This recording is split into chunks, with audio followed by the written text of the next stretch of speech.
Well, build my gallows and build them high. Makes a long time climbing before I die. I want the chance. Hello, everybody. Welcome to Longbangers in association with Lee Spirits.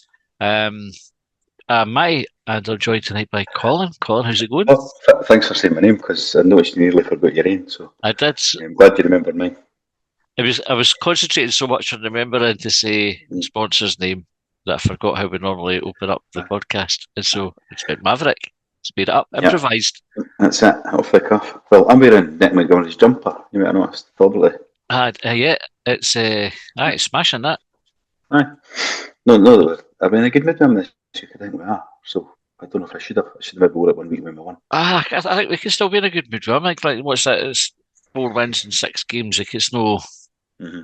I was just reading Twitter earlier. I wasn't thinking. I thought we were back to ripping up the squad again. Oh, so, man. There was... I had a look on Hibsnet last night and this morning, and somebody had posted a thread about should we have got somebody like Levine instead? Oh, really? You just think, fucking hell. Fucking hell. I mean, I've said loads. Everybody's entitled to their opinion and that. We could have got Derek Adams in. Everybody's entitled to their opinion, and I've no problem with folk expressing it and all the rest of it. But there's something that you can look at and go, didn't even kind of engaged with it. Do you know, I was like one of these ones that was like that.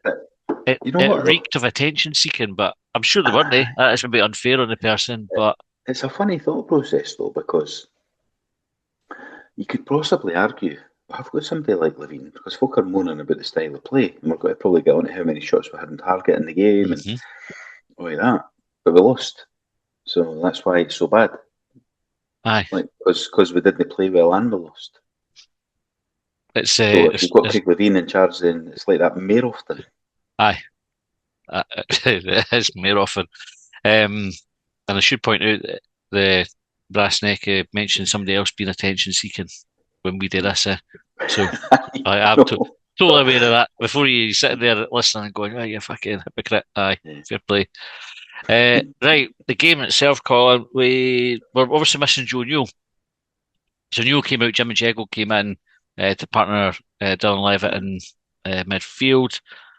Other than that, the team more or less picked itself. I think Miller came back in at right back after missing the game at Livingston last week. And other than that, I think it was as you were, wasn't it? Let's try to think quickly run through the team. Aye, the team more or less picks itself now, but we missed Joe Newell. Aye, well, I think we do miss him, but is it that we miss him because we've not got anybody that's like Jago's not a similar player? No. So then, you know, it kind of changes the dynamic of the team in the midfield, certainly, or the team. When he's out, so if you could bring somebody in that was similar, then it wouldn't be as big and noticeable, but it's massively different, wasn't it? Because you would have probably Jago replacing Levitt rather than Jago replacing Newell, you know what I mean? It just didn't work. I mean, Levitt and Jago ended up just sitting in front of our back two. I think, you know, the two centre halves, and we played far too deep. And it's maybe one of the questions we'll come on to over it, but we have, I think, at least 3 of the best attackers in the league, in my opinion, like Dylan Vente, Martin Bow, and Elliot Yuan. And that's probably the last 3 games where we've seen nothing of them. There were 4 if you count the Celtic one. And we're really no seeing like what they're bringing to the table. They're either not getting the service or they're individually not getting involved enough in the games to make a difference. And it feels like we're kind of not utilising them to the best of their abilities, and we're suffering as a result of it. And somebody asked the question, I think we'll come on to it, but we've gone through, like, mind the early days of Montgomery's time, we were like 20 odd shots a game. And we're not getting 5, 6 a game now. No, and I seen that point, and I thought that's a really good point, because obviously I was moaning about them not having any shots on target.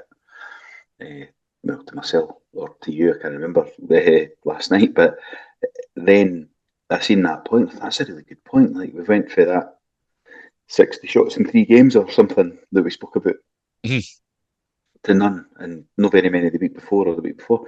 So then I thought, is Team Sister Suit? Or have we done something different? It's a bit of both, eh? Because it's not like we're right. So we're missing Lafondre.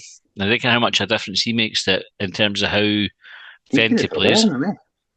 now, I Aye, can't even remember reading what was wrong with him.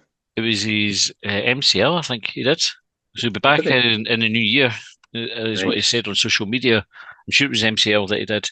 Um, so that was why he was out.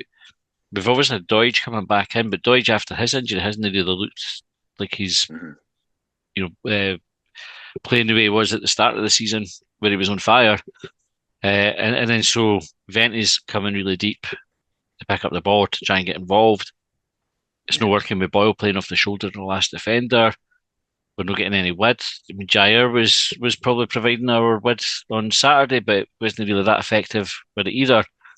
And we just seem to kind of constantly run into St Johnstone players. I mean, they defended in numbers, but that's what they do. You have to find a way to beat it. You can't just go, oh, well, that's it. We'll all run into the traffic and hope that somebody can kind of somehow manage to squeeze the ball through. So Yeah. I suppose we'll come on to it as we go. But in terms of the starting lineup with Jago coming in, was that a surprise? Would you have picked anybody else to come in? I don't think there's another option. Well, unless you play Campbell, I suppose there. I can't think of another option we've got in the squad. No. And we just welcome John in as well. John, how's it going? Hi, all right. How are you guys? Good. We were just talking about the team selection and Jago coming in for Newland. I was just asked Colin if he would have made any different changes to that one, given that we couldn't play Newell due to his suspension. So would you have done anything differently? The conversation I had at the game was that Jego wasn't the right option and that perhaps Molotnikov would have been better just because it might have given us a bit more creativity in the middle. And I know that we've not seen so much of Molotnikov so far. We've seen Jego starting more, but we know what Jego's capable of. And I think against a team like St Johnstone, we needed something a little bit different rather than a player that we know tends to sit a bit deeper and doesn't offer a hell of a lot of creativity. Aye. So I think the issue with having Jago in the team, or Jago and Levitt. Levitt tried the forward passes, but Jago was mostly to the side and back when he got the ball. I mean, he kept the ball, he didn't lose it very often, but we certainly didn't advance it that much, or it didn't feel like we were advancing that much with Jago there. In terms of the game itself, first half there was almost nothing to talk about. Like I genuinely can't remember that much about the first half. I thought need to bring that up on the podcast on when we record. It was just shit, and we kind of were hoping it was going to be one of these weekends where Hibs have a bad half and then come out and have a good second half. And we actually started the second half no bad, and then Josh Campbell passed it out for a corner for the halfway line, which was remarkable. I mean, how do you do that? Just don't know if the ball bobbled or if he just mishit it or whatever. But I'll need to. Is there any footage of that anywhere outside Sports Scene? Because I never miss Sports Scene. I refuse to watch any more of yesterday's game. And then, in spite of myself, I watched the Sky Sports 3 minutes on Twitter. But I've not actually seen that clearance that you're referring to. But I do sort of vaguely remember it at the game. But because it was up the other end of the pitch, I couldn't quite work out what had happened. I don't think it was a clearance. I think he just turned around and went to pass it back to Marshall and just got it awfully wrong. But that it was almost that shifted the momentum because we were, I thought, quite in control of the second half at that point. And then St Johnstone got the corner, they got men forward, and we just never really kind of managed to get out again after that. And the goal itself, Colin, talk us through the goal as you saw it. Right. So it's the short ball for playing it for the back again, which is fine. No complaining about that. But Levitt's trying like some kind of wonder pass when he's got that one. He's standing on Marshall's toes. Marshall could just kick it out like that.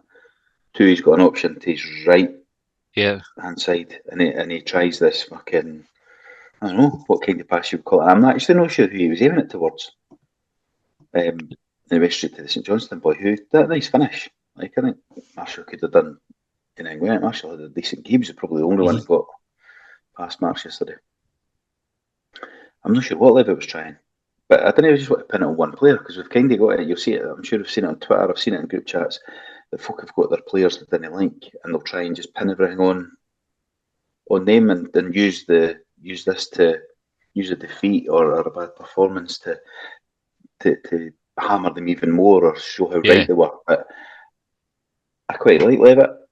I just didn't think he was very good yesterday. And that pass, I fucking knows what he was trying to do. John, could you shed any light on what he was trying to do with the pass? That I didn't appreciate how wrong it had gone at the time, other than obviously St Johnstone scoring. But having watched it again, like I said, on that 3-minute Sky Sports footage, it just went very badly wrong. And to be fair, like I think Hibs might have got away with it, but the boy Carey had a really good finish. And it's a dream that they pick up the ball in that position, is it? No, as that kind of attacking midfielder or whatever he is. You know what I mean? He's just like picked up fucking 30 yards out with like nobody in front of him, just like a free shot. Aye. Dream for a player like that. I mean, I'd need to obviously the camera angle and what have you. Like, just my initial thoughts about the goal were that it was a good finish. He still had to beat Marshall for the position it was in, because I want to say it was outside the box when he struck it. So I'm guessing he's had like a good bit of space, a good angle to try and beat Marshall. It's a cracking finish. And he's right in the corner. I don't really think you can pin any blame on Marshall for conceding it. It just is. It summed us up. I thought on Saturday we just seem able to do really basic stuff all afternoon. See if you're going to do that, playing it out for the back though, right?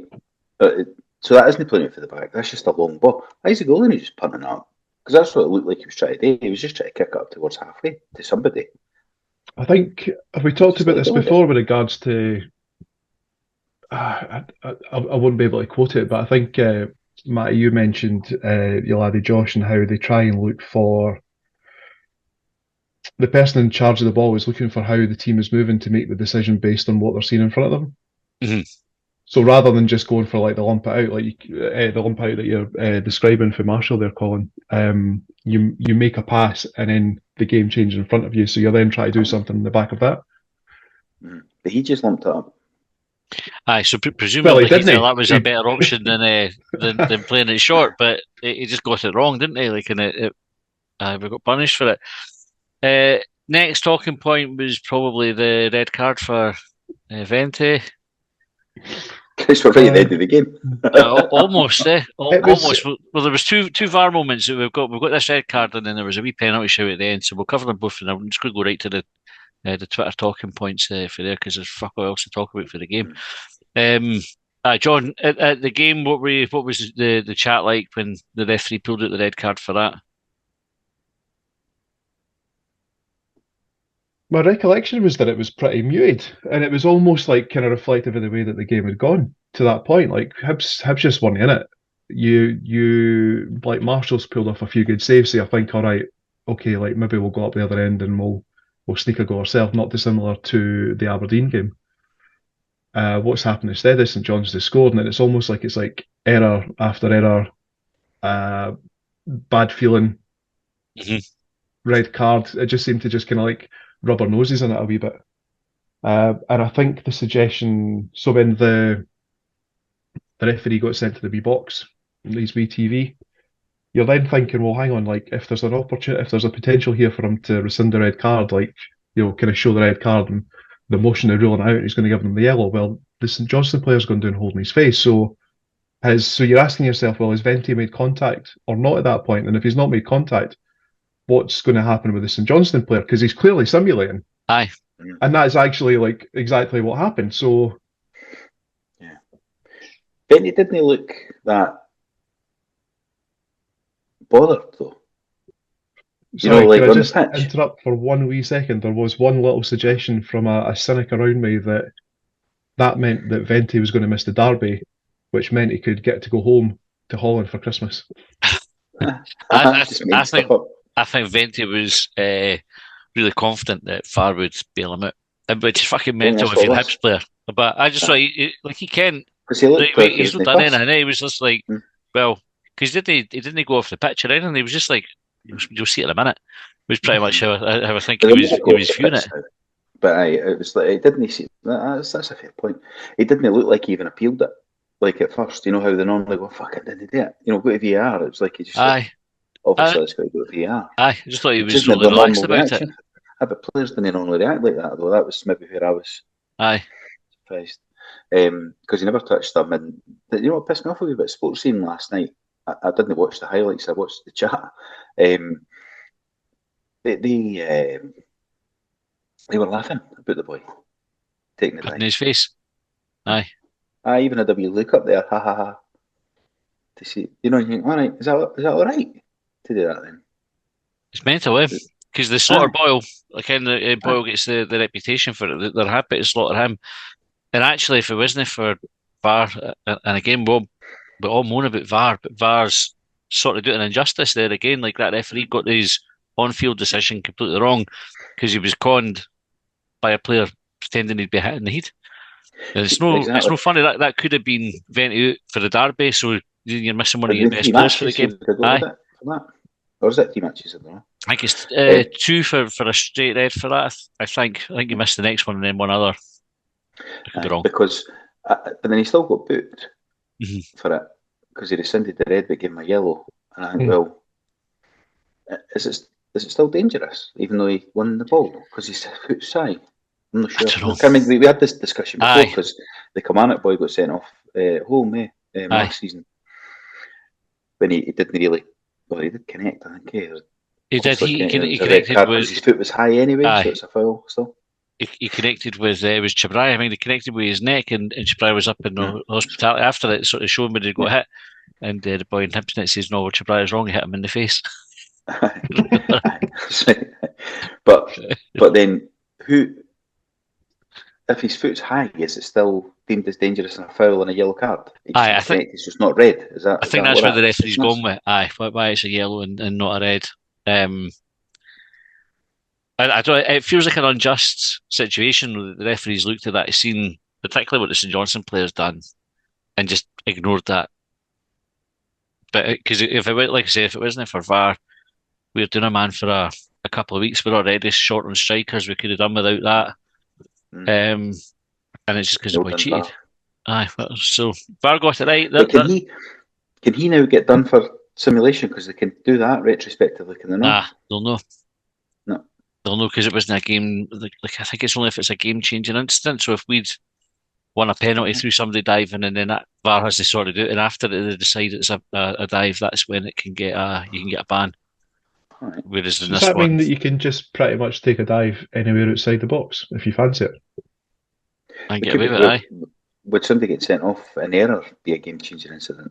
Yes, aye. So yeah, if it'd been sent off, then the boy would have got retrospectively done for it if VAR hadn't picked it up at the time.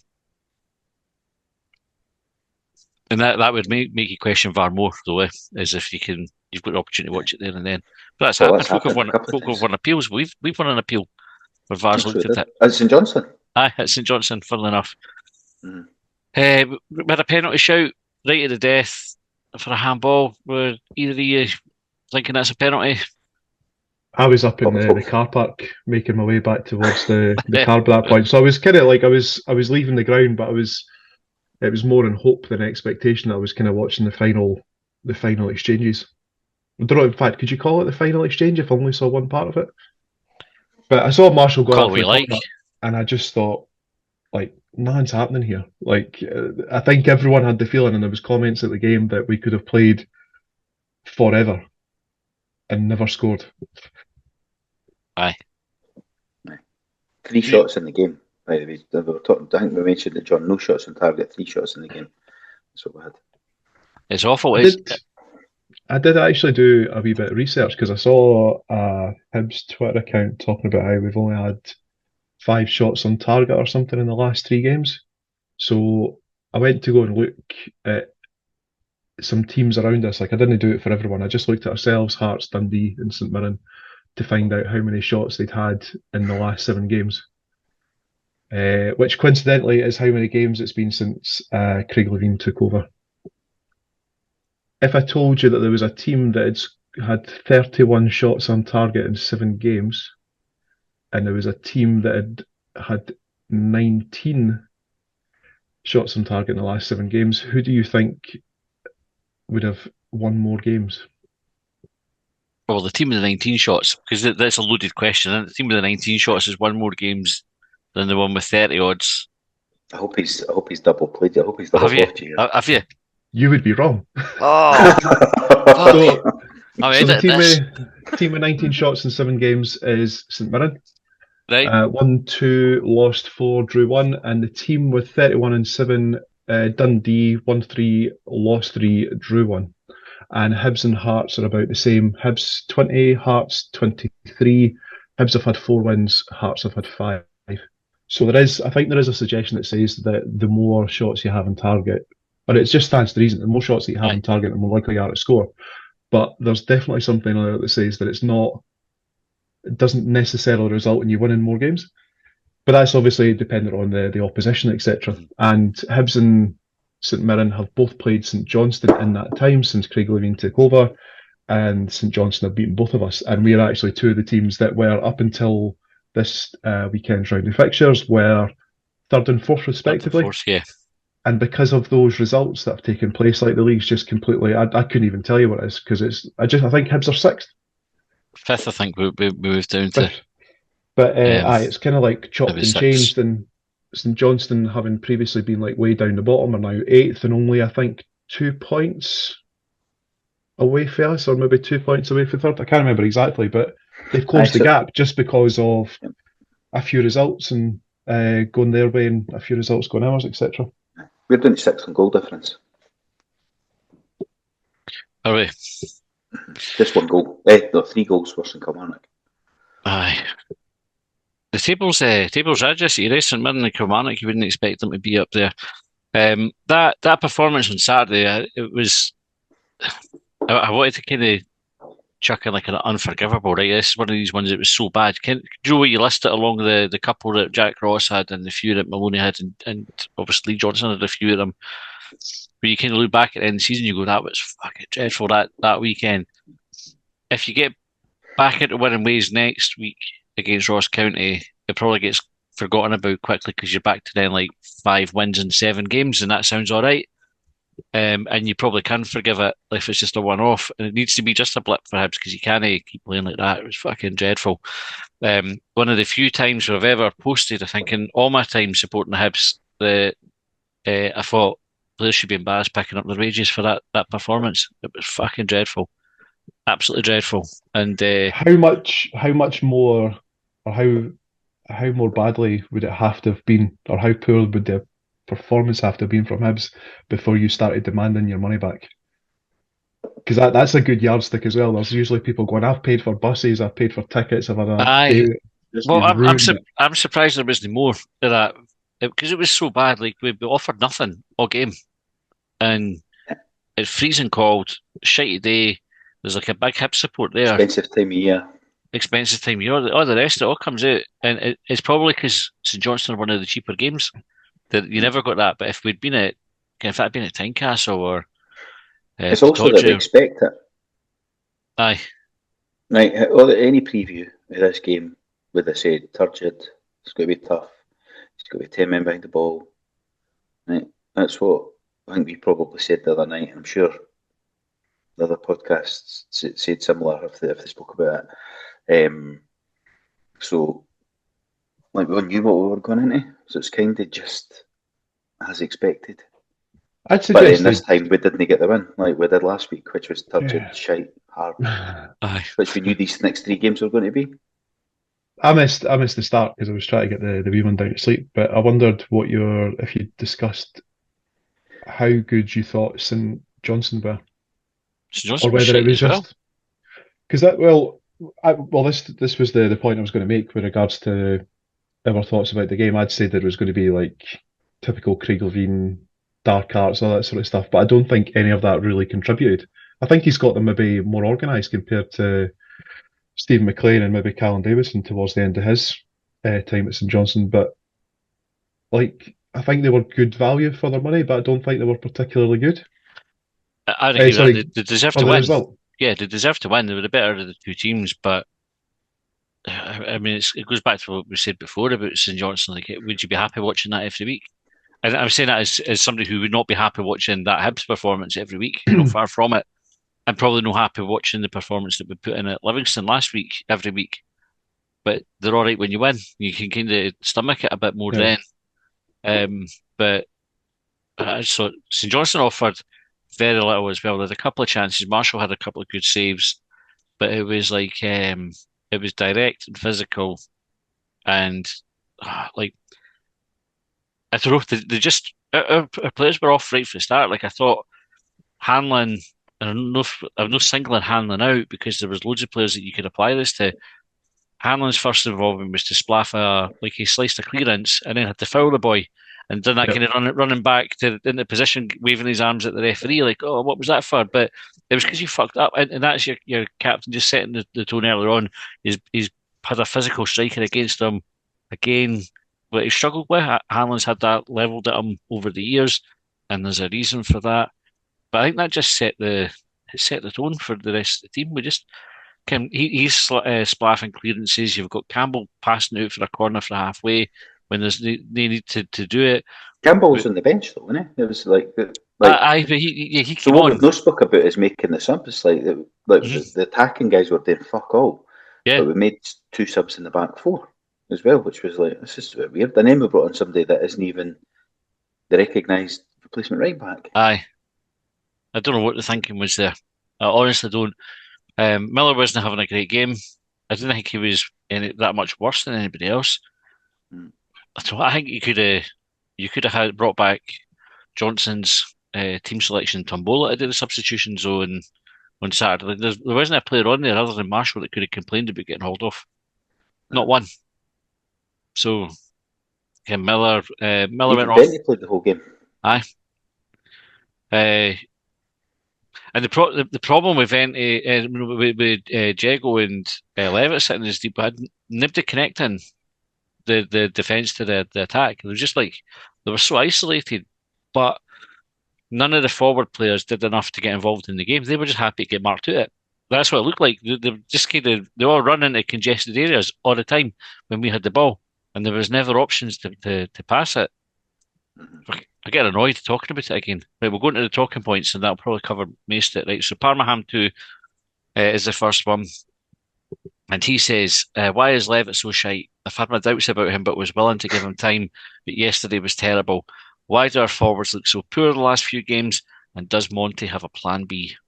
So we'll take them one bit at a time. John, Levitt, would you agree? Is Levitt so shite as Parmaham 2 suggests or asks? Nah, I don't think he's shite, and I thought yesterday was a really good opportunity for him to be the sort of like driving force in the midfield and let Jago sit behind him.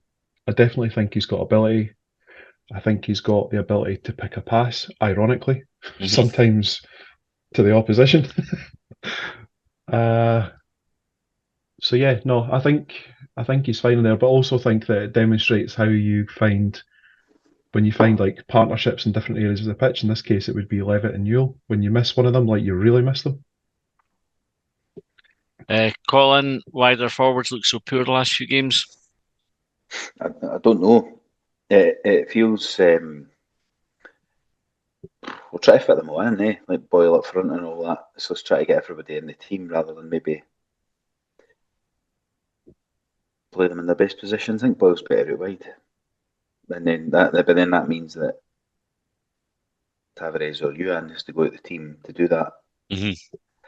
Whereas he's trying to fit them all in. The midfield doesn't connect him. Venti's sitting off fucking deep, and then that means that there's nobody in the middle when the ball does come in.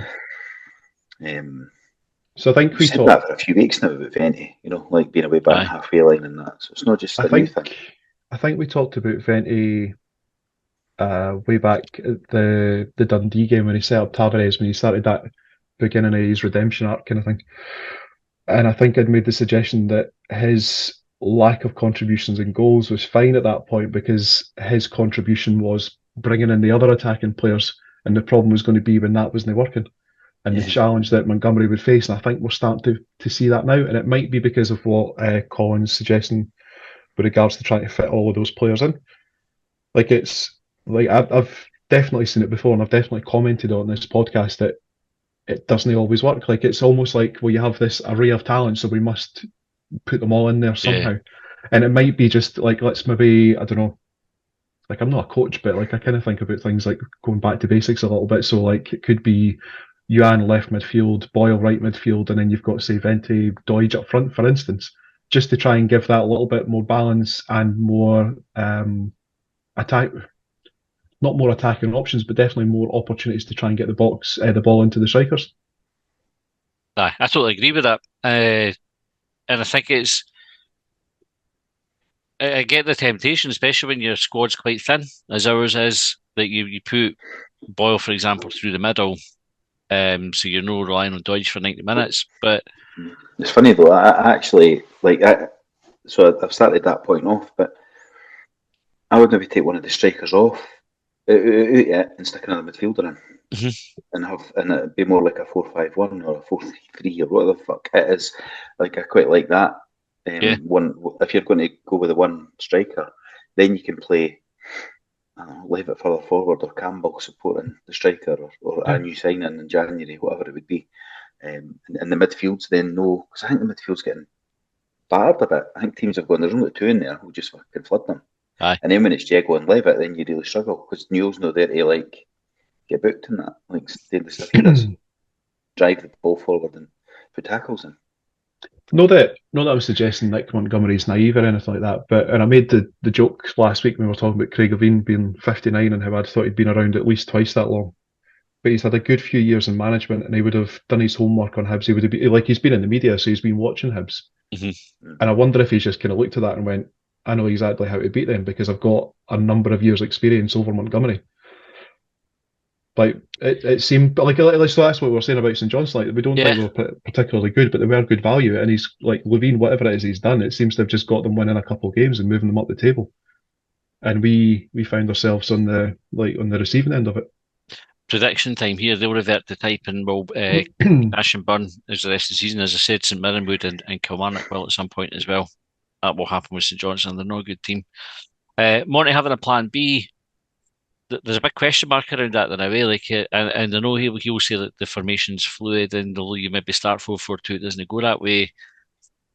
It does look like we've got one way of playing now, and when the game requires a change, it's not happening. So it'd be interesting to see how that sort of pans out. That could be like a number of reasons for that. It could be down to the options that he's got available to him now as well, because there's not a lot of flexibility in the players that we've got there to mix it up.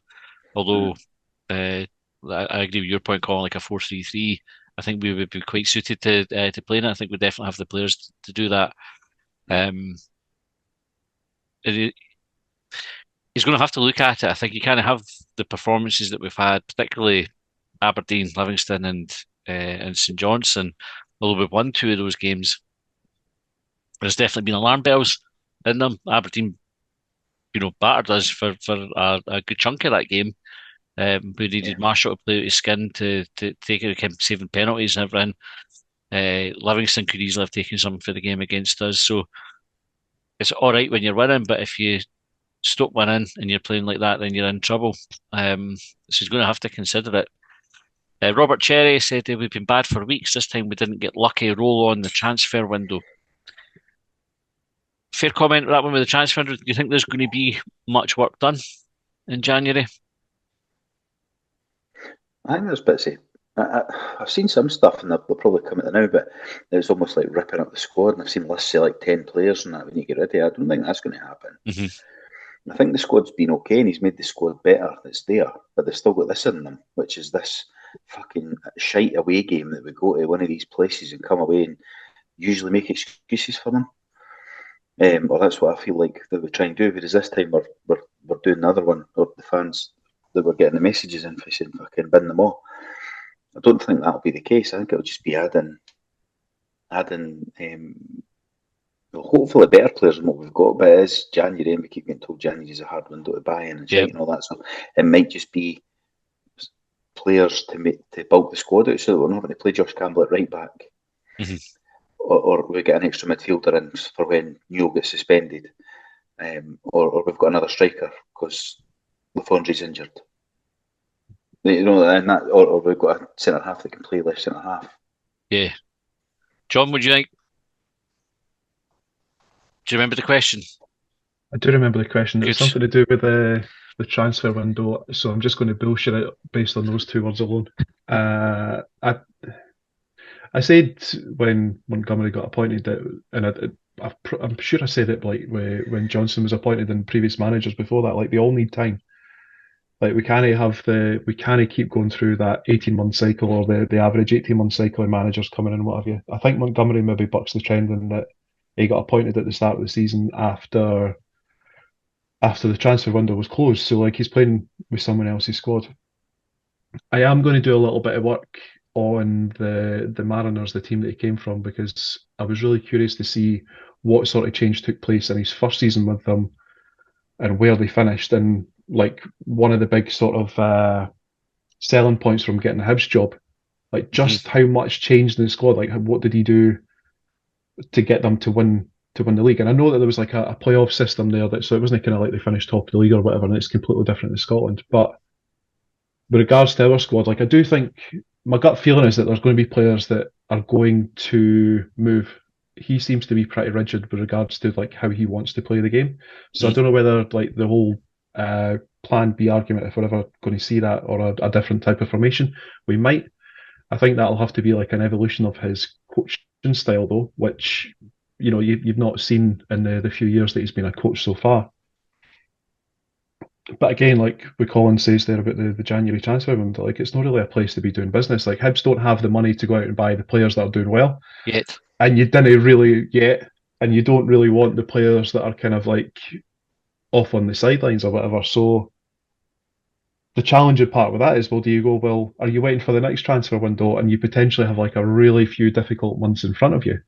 I would argue that you want those few difficult months so you can get to the place where you can actually start a proper rebuild in the vision of the manager that you've got in place, because otherwise you're just stuck constantly. Like you cannot keep doing the same thing. Yeah.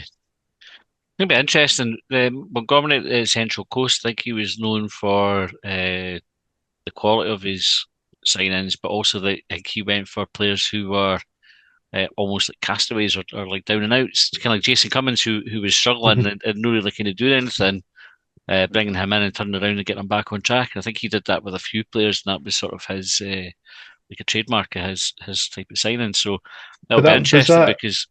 Do you know how representative of the signings that Cummings was? Because Cummings came from Scotland. I think Dundee was his last Scottish club before he went across to Australia.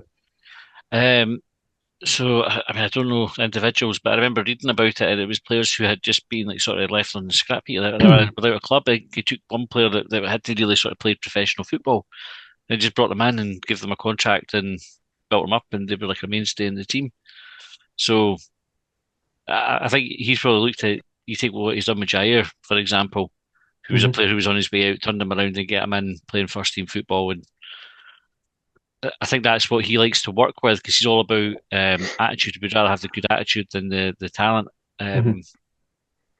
So I just wonder, like comparatively, if it was easier to do that and get the success from it working in Australia compared to here. Because a lower bar, you mean, like if you can get away with it. Potentially. A player who's not great in Britain might be a good player in Australia, is what you're... Potentially, yeah, that's kind of what I'm wondering, yeah.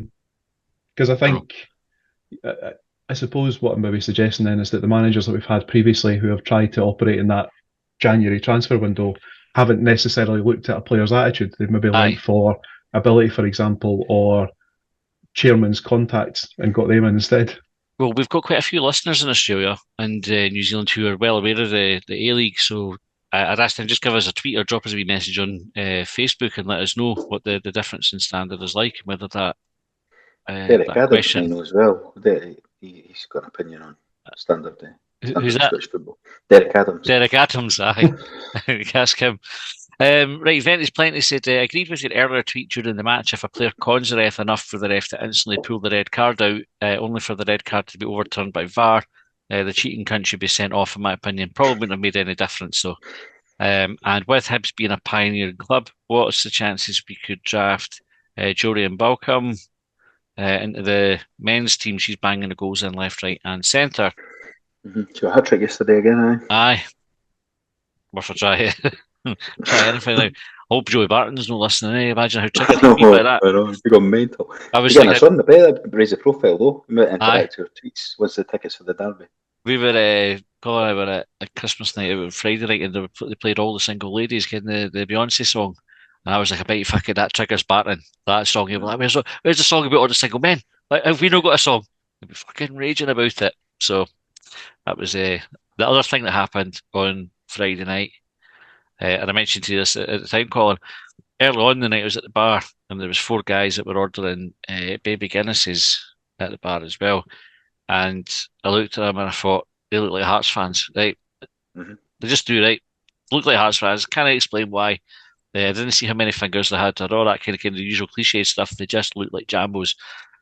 Anyway, gets towards the end of the night, DJ puts on 500 miles, and for the table with the boys that fuck the Hibs, they're shouting, I fucking knew it. I fucking knew it. Like, I didn't even. So proud of yourself. You should have seen it. I was like, I spotted it, and they confirmed it. That thought process was verified. It was like the boy that was talking out about the who is he, like the CEO that was talking out about the multi-club ownership. Mm-hmm. And he looked like a Jambo. You see him and you go, you fucking can't. He would never be a Hibs chairman. Like you saw him and you go, he looks like a fucking Jambo. Anyway, right. Moving on. Pat Fry's image said the options from the bench are already limited in a tight game, so not bringing Whittaker on for Miller. Limited options later in the match where Campbell could be more useful higher up the pitch. Jair got kicked about today but kept going and offered a threat, and Boyle and Yuan didn't. Mm-hmm. I didn't really disagree with any of that. Anybody got an issue with John's tweet there? No, an issue, just probably more to echo it with regards to Jair. In fact, one of my mates' criticism of him recently was that he wasn't sure that he had the physicality as much as he'd begun his redemption and what have you. But I thought yesterday he'd taken a dullion, or it seemed to affect him more than the challenge suggested that it would have. And he's up and he's rolling about and holding his knee and what have you. But then there was the moment where he's flicked the ball over the defender's head and then he sort of like out-muscled him and got in front of it and kind of like created an opportunity through that. So hopefully there's a wee bit more of that and we start to see a wee bit more of him getting involved in those sort of like tight circumstances. I was amazed that one was to pull back for a foul. And I think it's just because the two of them were both at it, but he flicked it over the boy's head. I was like, he's going to get done for pulling him back here, but he was just stronger than him. It was good play. SDG, so at Hype Pessimist, said also we've gone from having 20 plus shots on goal in Montgomery's early games to barely half a dozen in the last 2 games combined. What's changed? We spoke about that already. It's a really good point. A couple for the half Monty here said Montgomery needs to start stepping up. 3 months and there's no urgency in our attack. Foley better have deep pockets. Clear out required. Not a single player on that pitch today earned their jersey. Outplayed for the 4th game on the bounce. The pie was decent though. And another thing, why have we stopped crossing the ball into the box? It's like we're trying to walk it in. It feels like Maloney ball 2.0. We did have more possession yesterday. It was a wee bit like Maloney ball. Mm-hmm. It was 60 odds, 30 odds in the possession front, but we had 3 shots on target. 3 shots on goal and none on target, which is a throwback. Aye. Maloney's era, like. It did have a feel of how we played against Maloney. I don't know if it's like because Montgomery mentioned having worked on forward play through the week, and I think I raised the question with Maloney when he was in charge, and I don't know if we try to be too deliberate. Like like if you in training you're working on, here's how we're going to create an attack, and you take away that instinctiveness from players, and you try to be very deliberate. Mm. If you're up against a professional team that knows how to defend against that, then it just totally nullifies it. And it's like to play the system, you need everybody to understand their job and how to do it. And if they all try to do it, but the opposition knows what you're going to do and can nullify it, you didn't then have any scope for somebody just going, boys, this isn't working. We need to fucking just do something different. And I don't know if it's like over coaching it's just like a theory. Like if it's overcoaching, that's part of the problem, because it definitely happened with Maloney, and we found that the more coaching that he did, the harder it looked to be to create attacks. I was just going to say that's a fair point or question, but we scored the goal when I can't remember who it was. Tavares got the ball at the wing, and then he ran inside. Then he came outside, and Campbell dummied it, and that, and we was like, "Oh, that's straight off the training ground." Aye. We were like, "Brilliant! Look at that, straight off the training ground." But now is it got like it's too hard now? Like it's overcoached. You know what I mean? It's like we were all saying that was straight for the training ground stuff. Yeah. We've obviously practiced that. So is there a balance? So that's maybe the question. Like, so maybe St Johnston's watched that and goes, well, if we do X, Y, and Z, it stops him to be able to. Because what I was talking about, like Boyle and Yuan in particular, but running into areas that are congested with St Johnstone players. St Johnstone players are like, you would think they'd look to see what are the patterns of play that Hibs do. Where are they likely to pop up to receive the ball? We'll just fucking pop an extra couple of players in those spaces. Aye. And we had none. And what you want them to do is then look and go, well, there's the space there, so I'll get in there. Aye. Aye. And then if you've taken away the sort of innovation or whatever you want to call it, spontaneity. Yeah. But yeah, I don't know. It's just a theory, and it could be miles off it. Like I'm an idiot. So. Right, Baz said miles off it and got what we deserve. Front four were anonymous. Marshall gave me some big saves. Criminal goal to lose. Really disappointing and frustrating. Bikes, Beard and Coffee said poorest performance so far. Bullied by St Johnstone, and we're the masters of our own downfall today. Individual decision making all over the pitch was woeful. Played so much better against the better team in Dundee, but nothing today at all. It's interesting, right? So Dundee have got a manager who's experienced, but not as a manager in his own right, but has been probably overachieving as to what everybody expect. John, you mentioned Levine being an experienced manager and being able to kind of get that out of the team. Levine's known for stifling teams. That is what his the characteristic of his teams throughout his career have been, stopping other teams playing. St Johnstone definitely did that to us on Saturday, whereas Dundee, I think, were happy to let us play because they wanted to play a bit as well. Do you think that's why we looked better, John, against Dundee than against St Johnstone? Dundee than St Johnstone.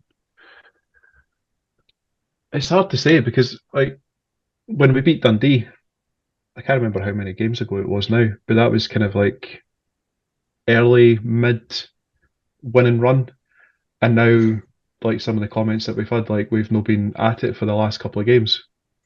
So it feels like there was something that we were doing during the winning run that we're not doing now that's kind of led to that. And I don't know whether it's because of that winning run that I think was maybe preceded by the defeat at Rangers. And then you've had that defeat recently against Celtic. And I don't know whether there's maybe something about the two of them that after the Rangers game, well, suddenly we started to pick up a wee bit. And after the Celtic game, it seems like we maybe tailed off a wee bit.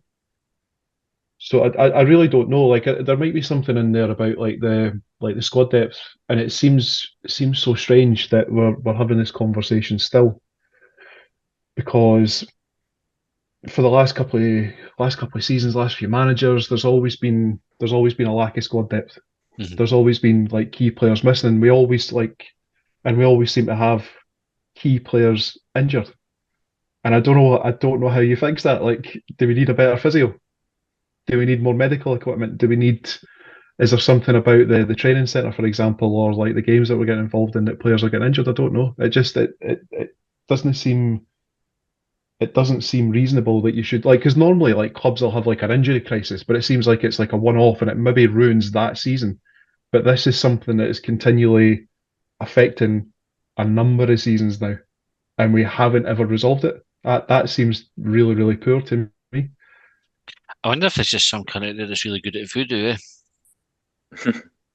Maybe Levine. Aye, probably answered it right. Maybe why. Do you imagine? Maybe that's what the boy meant. Aye. He said get Levine in. Aye. SDG against our team is so meek, especially minus Newell. Our penalty shout at the end would have seen other teams in the ref's face screaming for it, but our lot jog on without a whimper. Vente's red. They should have been calling for the Saints player to be booked for feigning injury, but now I think there was some half-hearted appeals for the handball, but we're It's funny definitely that. aren't a team that get in a ref's face at all. No, no. But then, see, when we used to, like, mind Liam Craig got hammered for it. Aye. Liam Craig just the ones at the ref all the time. That was, so it's just like, what do you do, Stuart said I not think. once.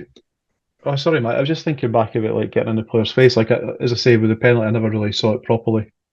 But I was thinking back to the Venti sending off. I'm sure there was a couple of Hibs players were over speaking to the referee at that point, or getting in his face, depending on how you want to describe it. Well, Venti was kind of off, pretty confident that he was going to have his red card overturned.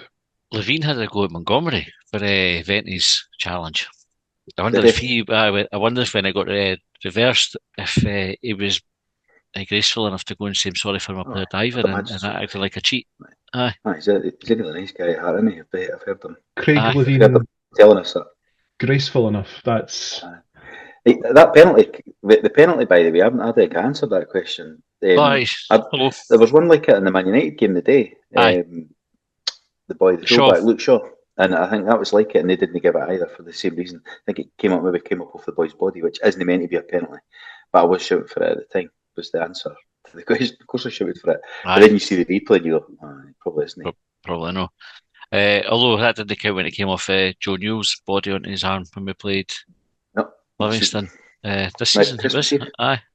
Was that last year or this year? Was it not Christmas Eve? Is that when Marshall saved it twice? We saved it twice. Was that long ago? I Fucking hell. think so.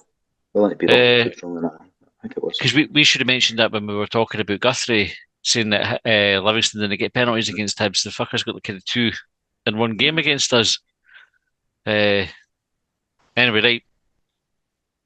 I forgot where we were. Right, Stuart said not one shot on target in 90 minutes. Boring, turgid football. Is Monty Lee Johnson in disguise?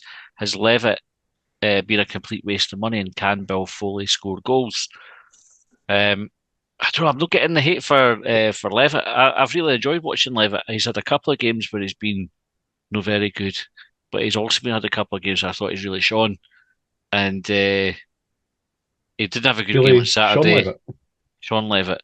Didn't have a good game on Saturday. He was obviously culpable for the goal. I think others could have done, maybe got out to the boy to make a tackle before he gets a shot away as well. But I certainly wouldn't say it's been a waste of money. And I think we bought him in with an eye on developing him and selling him for a profit. And I think that my own opinion is I think we'll do that in the end, that he'll leave Hibs a better player than we signed him. Anyway, right, Stuart said midfield options were limited without Joe Newell. 150k on Hanlon House. Said highlight of the day watching Josh C volley the ball out for a corner from the halfway line. Hashtag exquisite. Dave Graham, what was the point of the 2 defensive subs? Anybody answer that one? No, they weren't playing well, but it's nobody was.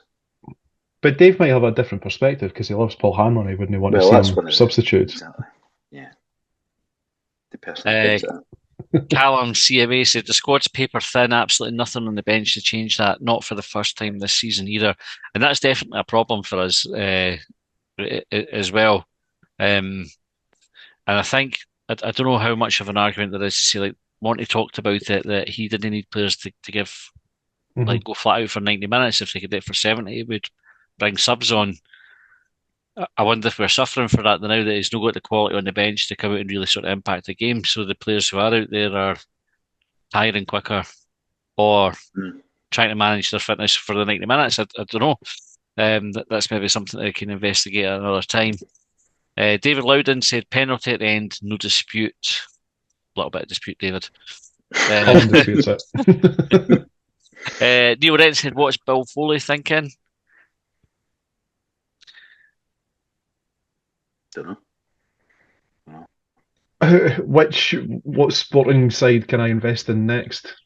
Do you think if you're a billionaire, right, come in here, and you'll know this one, you say, what do you want for tea tonight? It's the hardest question that you ever get. I think if you're a billionaire, you still have that dilemma. You can have what we're going to have for dinner tonight. 100% have a chef if you're a billionaire. They're making your tea every night.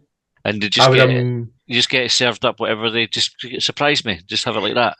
Aye, or like Damien Lewis in Billions, he'll just go pizzas tonight, which is fucking private jet up to the best pizza place in Aye. wherever it is. You know how Mark Zuckerberg's got like the one outfit I think that he wears all the time, and I think maybe Steve Jobs started that trend. It's like I can't remember what the description for it is, but it's like the fewer decisions you have to make, the more that you can focus on the things that really matter. So I would imagine, like Colin suggested, like he's maybe got a chef, but it could just be that whatever hotel he's staying in, whatever they're serving him, he's eating, so he doesn't have to think about it. Mhm. Or he's also 7, 8 and a billionaire. He's probably drinking fucking liquid vitamins and proteins and all sorts, just on the go all the time. Did we talk about that? There's a guy that does that. He done Yeah. some research. Yeah, was that on the Short Banger? So he was like, he was whatever age, Is he but like- his body was about 20 years younger than he actually was. Pish. I'm putting him on my list for next year. All right. Fuck him. Karen Hannon says, can it get any worse? We really need a few players because it's obvious we've not got it. I hope it can't get any worse because we've got two Can get worse, like 'cause we've got Hearts coming up. two big games before the turn of the year, before the January window opens. So, Are you also forgetting Ross County next week and the fucking Derek Adams reverse psychology effect? Well, exactly that. who have we got? We've got Ross County, and then there's no Hearts after that. Yeah. Or is there- And so then Motherwell. but before the end of the year. I was forgetting Yeah. about Motherwell. Well, Motherwell's John. 2nd of January. Yeah. Right, so I was fucking right then. Mhm. Two You big should games have till the end of the year. John says I've forgotten about somebody. Oh, no, sorry. Colin was just saying, we've got Hearts coming up. And I Oh, was Colin's suggesting that forgotten. I know, you're right, yeah. John. Sorry, No, I I take never that forgot. back. No, Didn't forget, I just jumped No straight suggesting to he's ask you. forgot. I'm saying that things could get worse before the thing that he thinks is going to make Aye. it worse. No, but that's the one that matters, though. Like, if we get beat off Ross County and then beat Hearts, nobody everybody's cares. fine. Aye. It matters to me because I'm going to Dingwall. I was surprised at all the questions we got there. I was surprised that was the one that made us argue. Lee Miller said, unfortunately, same old Hibs. January can't come quick enough to bring some new players in and get rid of the shite that we have. I think it's harsh on the players to be hammering them as much as like Saturday was awful, and I said like for the first time in ages, it's a game where I was like, they need to be embarrassed to be picking up their wage for that.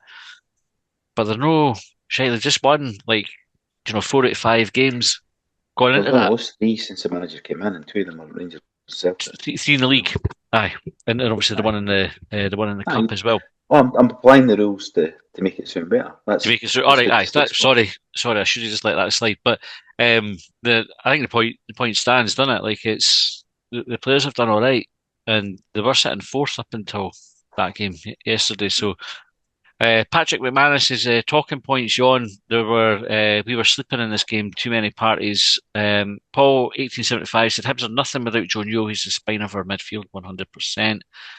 Stephen says we need to bolster that midfield in January. Been saying it for ages. We need some power. We do. Scottish Obama said why, and we said why what, and he says why are we nothing without Newell? Why did I force myself to watch? Why is Marshall doing well all of a sudden? And why are we being Hibs again? And I think we would all echo those questions. I think we've probably covered most of them as we've gone through. Steve Brown says, please, for the love of God, stop this playing out from the back nonsense. We don't have the players to do it, and it was only a matter of time until we got caught out. I don't think that's changing, Steve. I think we're going to carry on playing out for the back. And if we're going to say anybody is a player that can play out for the back, surely it's fucking Levitt. aye, Like, it's not like fucking Rocky smashed it straight off a boy or something. You know what I mean? It's actually one of your more technical fucking footballers that's fucked it. It's not even Jimmy Jeggo, and everybody would have been god fucking mental if it'd been Jeggo. It's your midfielder that looks the nicest passer of the ball in the team. that's the one So most if likely anybody's going to do to it, get it right. you know what I mean? Aye. How differently would you have felt about the game had we come away with a point? Like, put in the same performance where we never looked like scoring but came away with a point, would it still have been as unacceptable Aye, feeling to you? I give You'd it. have felt better about it, John. Was that so? You would have felt better about it. I think I was fizzing watching the game. And I was like, I would have been happier if we'd got a point, obviously. But I think again, there was nothing acceptable at that performance. If it ended 0-0, I probably would have been still as pissed off. You just would have had a point rather than no points. Hans says, Marshall apart, did the rest of the players think the game was still being played on the 30th? You just have to look at the options they had on the bench to see how weak the options are. Too many players in starting 11 have no competition for places. And that's probably another key point as well, particularly in the forward areas. Craig McFarlane said, bad day at office, but shows how weak our midfield is without Newell. Christopher Bonney said, honestly feel the wing play is a bit off. Players running down the wing, but no one in the box quick enough to receive a cross. Also do not like this playing from the back approach. Sphincter tightens every time. Is that a healthy thing to do? Do you know if is the sphincter activity and keeping it active, is that long term good for the health? I'm sure I've read something that suggests that like when you're having a pee that you should like stop it. And I don't know if that's like it's not quite sphincter, but it definitely feels that sort of areas because I've just tried it as Your we're knob talking sphincter. now. Aye. It's meant to help improve sexual performance so if you stop a pee mid-flow. All right. So that's a wee tip for you boys. By the way, what a tip, what a podcast there. Like you didn't get that everywhere. Mark McWilliams says we dodged a bullet in performance versus Dons. We dodged a bullet in second half versus Living. We didn't dodge the bullet today. We persist with playing it from the back when clearly the players just aren't good enough. Chris Bell said, and people think Newell isn't the answer. We are nothing without him. I tell you what, if you're Joe Newell listening to this today, you're walking into training 10 feet tall on Monday. Eh? Like, all right, we boys, need to dig out that video. Back. Need to dig out that video for Fir Park where he's sashaying down the steps during COVID. Aye, that's how he's walking at the training. See the playing out for the back stuff. And I think Colin maybe apologies, Colin, if you repeated it. In fact, I think I'm maybe echoing what you were saying about the training sessions and straight off the training ground. It's good when it works, but it's fucking like get rid of it when it doesn't. So you think back to the Dundee game, like Marshall, Bashiri, Tavares, Venti, Tavares goal. That was for playing out for the back. Mm-hmm. So do we just stop that because Levitt made a mistake? Just abandon it completely? No, you just get better at it. I think that's the thing. You need to get better at it. It's where we're at now. How do you get better at it? You keep doing it and you stick by it. And you look at the way the game's going. Now, teams are doing it. It's the way that football's getting coached these days. So that if you didn't do it, you're almost like a risk of kind of getting left behind because you'll be the anomaly that's getting scudded off of the teams that are doing it because because not only when you do it, you're learning how to do it, but you're also learning how to play against it when you do it. So, did we make many mistakes? The game was littered with mistakes, but I didn't care if it was just today we playing out for the back. It was just like we were making mistakes in their final third, we were making mistakes in the middle of the park. I think it's just when you do make a mistake, it generally results in a shot and goal like that, or it does against us. So in this case, where we lost it, they get a goal for it.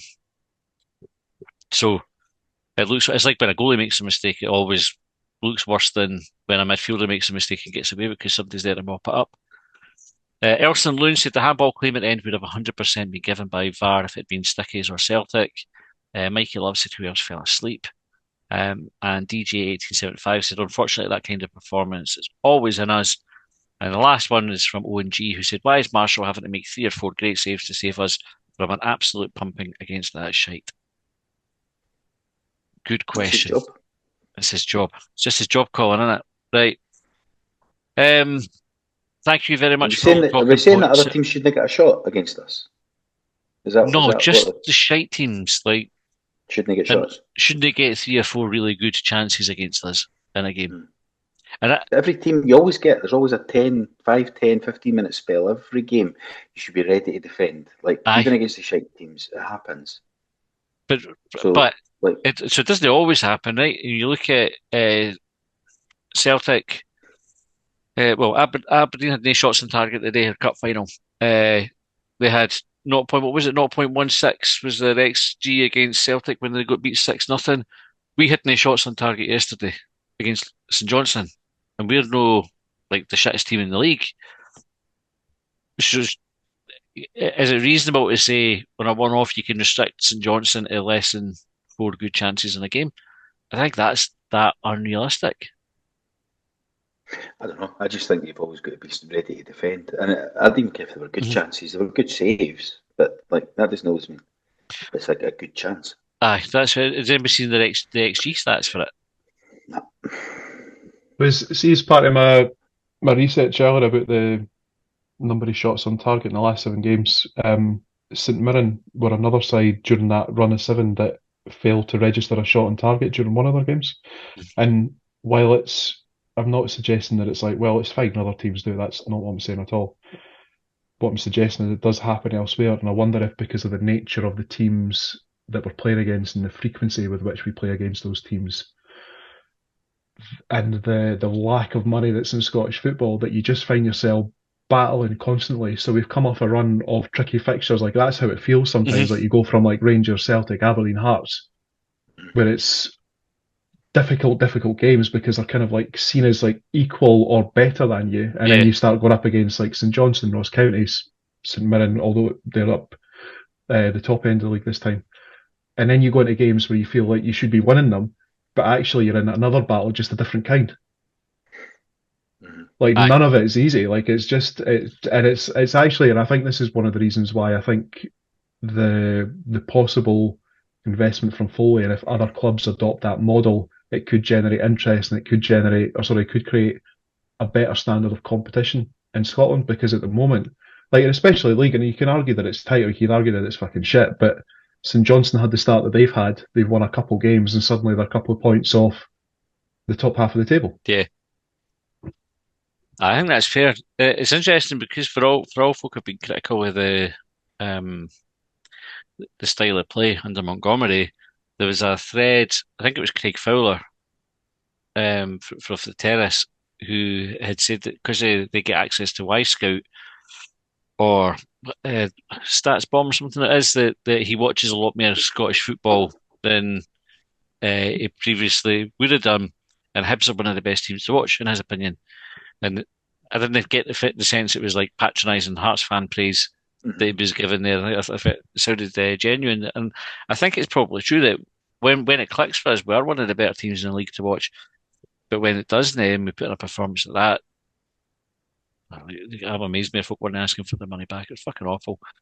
Anyway, right. Next up, Ross County. So we'll preview that on our Week at Hibs episode for subscribers on Thursday night. We will have extra time out on Wednesday morning as well for subscribers, and we're going to be looking at the multi-club ownership model and whether the Hearts, what was the boy's name again? I'm sure it was Andrew McKinley. Whether Andrew McKinley's view that it's no healthy for the game in Scotland holds any water, or whether it's inevitable that the game's going to go that way, and whether clubs should be looking to embrace it. So I think that's going to be our extra time topic for subscribers, so watch out for that. In the meantime, don't forget to enter our competition for Derby tickets. All you need to do is retweet us and like our tweets, like fuck, reply to stuff, just share as much as possible. Somebody liked 100 likes on I can't remember the username. I liked 100 of your tweets. That was what's sitting in the notification. Amazing. It's like just read them all. That's that's the sort of engagement you want to be doing. Right? So the top 10 most engaged fans on Twitter will go into the draw. Also, because Leeds Spirits are putting up the tickets for us, they've given us a discount code for their spirits. So if you put in Longbangers at the checkout, you'll get free postage and packaging. And if you order that by close of play Monday, so if you're listening to this when it goes out on Monday, you really need to kind of act on it then. You'll get it delivered by Christmas, but that'll also get you an entry into the draw for the cup final tickets. No, cup final. The Derby. Sure, cup final. Cup final. So it feels like cup final. The Derby tickets on the 27th. Anyway, right. Thanks for tuning in. Thanks to the Spirits for sponsoring us, and we will see you next time.